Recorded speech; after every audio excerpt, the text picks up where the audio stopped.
रोजे रोजे जालू तू तो माई के नगरिया कहियो नया वसले के उनकर खबरिया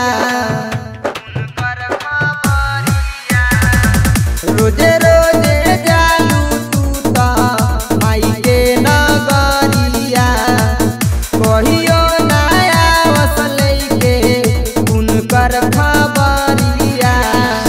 आवे ना कवनो आदेश हमरो के ओही देश ले चल तू रे लिया हो बसेली माई जवना देश हो हमरो के ओही देश ले चल तू रे लिया हो बसेली माई जवना देश हो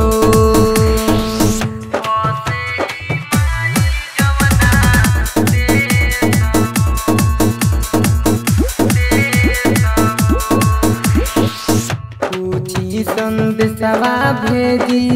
पूरबी बयरिया परेखी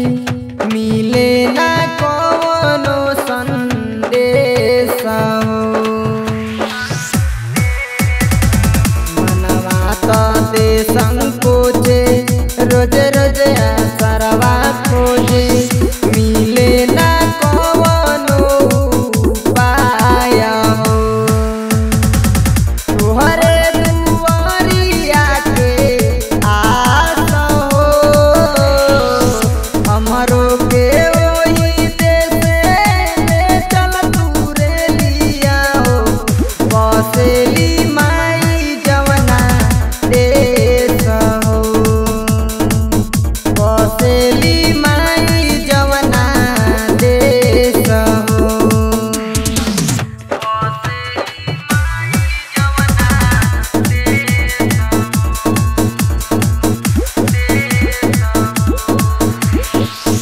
हमारा चरनिया आई सोनुआ भजनिया गाई आशीष करे ले जय जयकार